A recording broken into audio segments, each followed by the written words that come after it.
saya bersama rakan-rakan saya akan membentangkan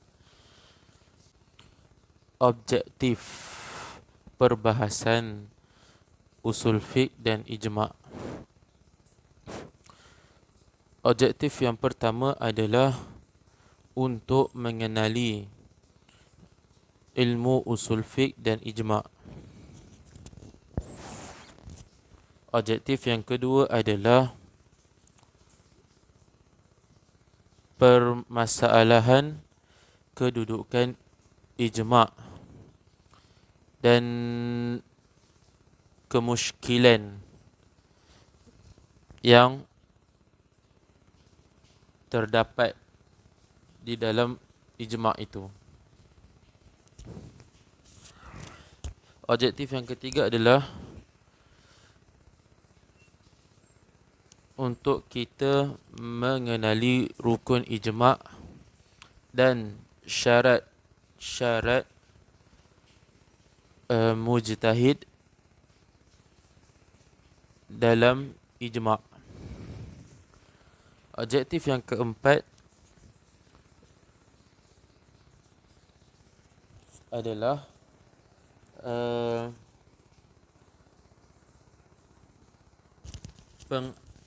pengimplikasi ataupun proses pembentukan syariat melalui usul fiqh di Malaysia. Objektif yang kelima adalah kaedah hukum usul fiqh di Malaysia dalam menentukan hukum, uruf dan adat. Nama saya Nur Aina Sarah binti Rosli D173099953. Saya akan bentangkan secara umum tentang pengenalan ataupun takrif usul fiqh dan ijma'. Yang pertama, usul fiqh. Usul fiqh ni boleh diasingkan kepada dua perkataan mufrad, iaitu satu usul dan satu lagi fiqh. Fal usul hiya jama' asal wa huwa ma yubna alaihi ghairuh aw ma yastanidu wujuh asy-syai' ilaihi. Amma al-fiqh istilahan fahuwa ma'rifatu al-ahkam asy-syar'iyyah al-amaliyah al-muktasabah min adillatiha at-tafsiliyah, iaitu asal perkataan usul tu adalah jamak daripada asal. Yang bermaksud asal tu bermaksud asas ataupun sumber ataupun kaedah atau dalil, dan fiqh tu pula bermaksud memahami sesuatu perkara. Dan fiqh tu dari segi syarak juga bermaksud pengetahuan tentang hukum hakam syarak yang berkaitan dengan perbuatan mukallaf yang di dalamnya dan difahami melalui dalil-dalil tafsili. Jika kedua-dua perkataan mufrad itu digabungkan menjadi idhafah usulul fiqh, yang bermaksud ilmu tentang kaedah-kaedah mengistinbat hukum hakam syarak yang berkaitan dengan perbuatan mukallaf dari dalil-dalil tafsili. Yang kedua, ijma'. Ijma' dari segi lughah ia bermaksud huwa al-azam wal itfaq, iaitu bermaksud azam ataupun tekad. Manakala dari segi syarak pula, ijma' bermaksud huwa ijtihad wa itfaq ulama al-muslimin fi amru ma ittafaqu ala sihhatuhu wa hikmuhu asy-syar'i, kama annaha wasilatu litawsil ila dalil syar'i haulah masalah fiqhiyah liyutimmu al-istidlal bihi ila hukum syar'i haula hadhihi al-masalah. Iaitu segi syarak ni bermaksud ijma' ni bermaksud kesepakatan para ulama dalam menetapkan sesuatu hukum dalam agama Islam berasaskan Al-Quran dan Hadis tentang sesuatu perkara yang terjadi pada suatu masa setelah zaman Rasulullah SAW. Dan ijma' ni juga terbahagi kepada dua bahagian, iaitu ijma' sarih dan ijma' sukuti. Nama diberi Al-Syafini binti Al-Hamsyah. Saya akan membentangkan tentang rukun ijma'. Adapun rukun ijma' dalam definisi adalah adanya kesepakatan para mujtahid kaum muslimin dalam satu masa atas hukum syarak. Kesepakatan itu dapat dikelompokkan menjadi 4 hal. Yang pertama, tidak cukup ijma' dikeluarkan oleh seorang mujtahid apabila keberadaannya hanya seorang mujtahid sahaja di suatu masa. Kerana kesepakatan ini dilakukan lebih daripada satu orang dan pendapatnya disepakati antara satu sama lain. Dan yang kedua, adanya kesepakatan sesama para mujtahid atas hukum syarak dalam satu masalah dengan melihat pada negeri, jenis ataupun kelompok mereka. Anda yang disepakati atas hukum syarak hanya para mujtahid Haramain, para mujtahid Iraq sahaja, Hijaz sahaja, mujtahid Ahlu Sunnah, mujtahid Ahli Syiah, maka secara syarak kesepakatan khusus ini tidak disebut ijma' kerana ijma' tidak terbentuk kecuali dengan kesepakatan umum dari seluruh mujtahid di dunia Islam dalam satu masa. Dan yang ketiga, hendaknya kesepakatan mereka dimulai setiap pendapat salah seorang mereka dengan pendapat yang jelas dari segi dalam bentuk perkataan, fatwa ataupun perbuatan. Dan yang keempat, kesepakatan itu mewujudkan atas hukum kepada semua para mujtahid. Kemudian, syarat mujtahid dalam ijma'. Apa itu mujtahid? Mujtahid ialah mereka yang mempunyai malakah ijtihad ataupun kemampuan untuk mengkaji, menyelidiki dan mendapatkan hukum-hukum syarak yang amali dari dalil-dalil yang terperinci. Mujtahid juga seorang faqih di kalangan ulama usul. Tidak dikatakan seorang mujtahid ataupun faqih jika menghafal masalah-masalah fiqh dari kitab-kitab atau dari mulut-mulut ulama tanpa mengkaji, menyelidiki dan mengistinbat dari dalilnya. Dalam menetapkan ijma', tentunya ada beberapa syarat yang harus dipenuhi oleh seorang mujtahid. Syarat yang paling minimum mestilah memiliki 3 syarat. Yang pertama ialah memiliki pengetahuan, iaitu memiliki pengetahuan tentang Al-Quran, Sunnah dan masalah ijma' sebelumnya. Dan syarat yang kedua ialah memiliki pengetahuan tentang usul fiqh, tentang haram, harus, tentang hukum hakam lah kan. Dan yang ketiga, menguasai ilmu bahasa. Okey. Seperti Asy-Syatibi menambahkan syarat selain yang disebut di atas, iaitu memiliki pengetahuan tentang maqasid al-syariah, iaitu tujuan syariat. Kerana menurutnya seseorang tidak dapat mencapai tingkatan mujtahid kecuali menguasai 2 hal, iaitu harus memahami maqasid al-syariah secara sempurna dan yang kedua harus memiliki kemampuan menarik kandungan hukum berdasarkan pengetahuan dan pemahamannya atas maqasid syariah. Ismi Nurul Hazira binti Muhammad Alba, رقم الجمعية دي 17309947. في هذا اليوم سأقدم لكم تحت الموضوع إخراج العملية حكم أصول الفقه وطريقة التي تفضل العرف والعادات فيما لذا. Cara pengeluaran hukum usulul fiqh yang mendatangkan bahawa macam mana hukum usul fiqh ni dia berkait dengan dia mengutamakan uruf dan adat ni di dalam Malaysia. Uruf la yata'aridu ma'a nasr al-syara' wa illa fahuwa badalan minan nas. Yang di mana uruf ni dia tidak berlawanan dengan nas syara'. Sebaliknya jika ia berlawanan dengan nas maka uruf tu tidak boleh diambilkan. Syarat yang kedua, al-uruf fil amali mujtami'u 'ala an-nitaq shumuliyah wal matlaqu min qabl al-mujtama'i. الثالث العرف أو العادات المشار إليه في إجازة بالفعل موجود عند اتخاذ الإجازة. Di mana yang poin ketiga ni maksud uruf dan adat ni dirujuk dalam suatu tindakan.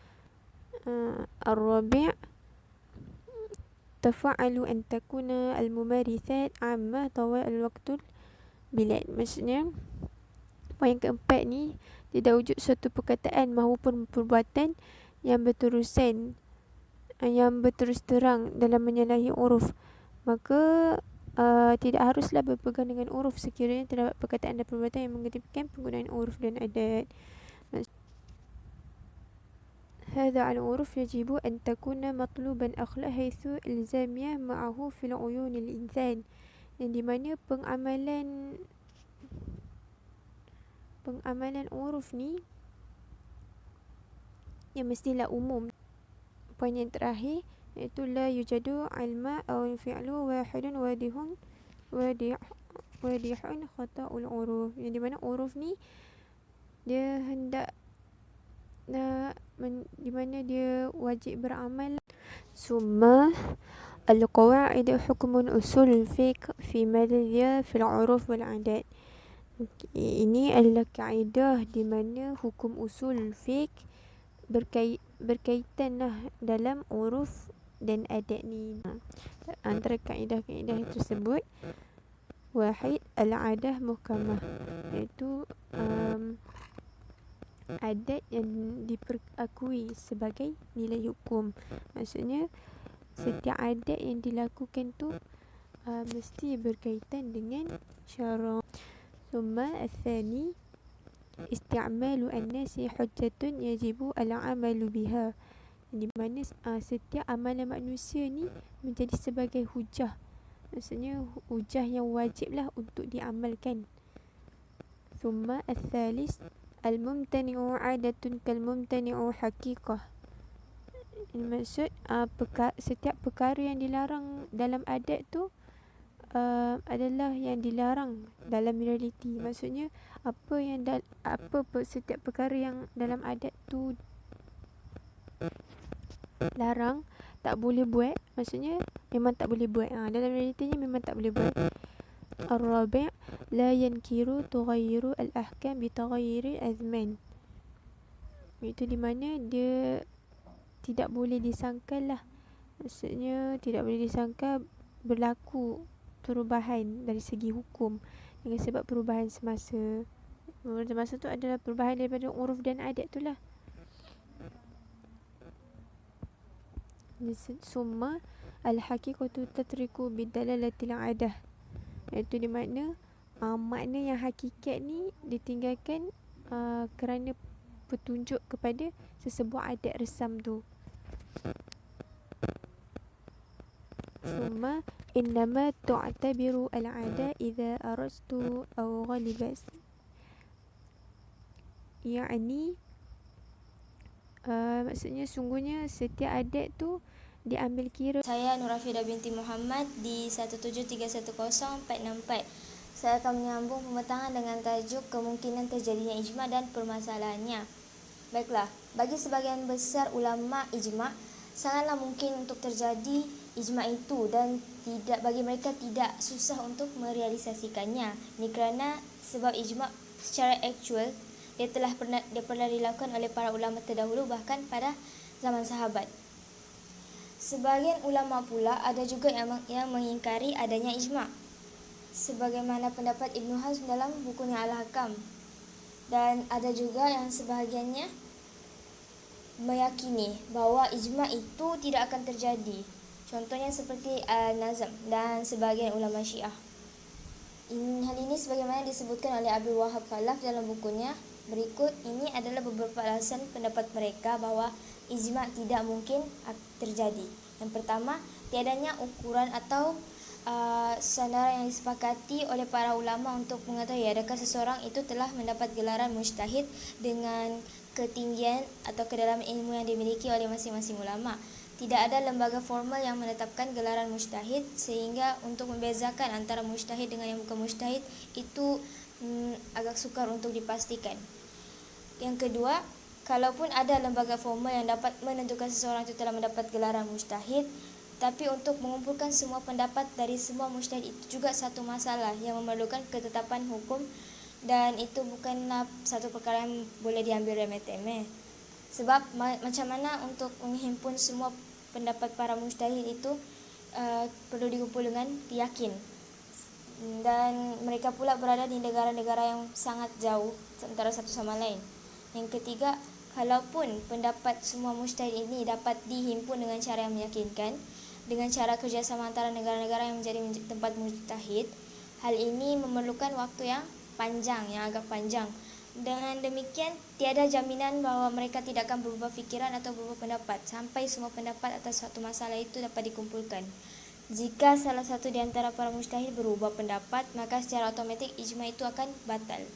Dan yang keempat, untuk mendapatkan kesepakatan dari para mujtahid itu bukan satu perkara yang mudah.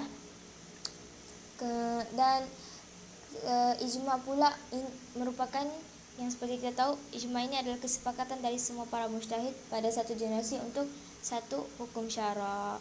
Kedua-dua pendapat tersebut sama-sama punya argumentasi yang kuat. Namun, dengan segala kemudahan teknologi perhubungan dan alat komunikasi terkini, kesusahan berhimpun menyebabkan isu yang hendak dicari persepakatan hukum telah boleh diatasi.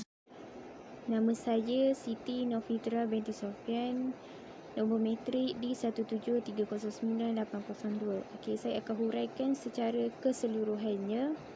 Ijma' merupakan sumber perundangan Islam yang telah diakui kebenarannya. Ijma' ni tidak akan berlaku melainkan setelah adanya kesepakatan ulama' yang berijtihad pada suatu zaman tanpa dikecualikan seorang pun dari kalangan mereka. Manakala ilmu usul fiqh ni hanya membahas dalil-dalil fiqh secara umum seperti Al-Quran dan As-Sunnah dengan pelbagai permasalahan berkaitan kedua sumber tersebut seperti am, khas, mutlak, muqayyad dan lainnya. Ilmu usul fiqh ni juga perlu diketahui oleh mujtahid dalam berijtihad. Oleh itu, ijma' adalah sumber penting dari sumber-sumber fiqh Islam dan salah satu dari dalil hukum-hukum yang disepakati. Ijma' ni tidak mungkin wujud begitu saja kecuali jika sekelompok ulama' ditemukan. Okey, sekian saja daripada kumpulan kami.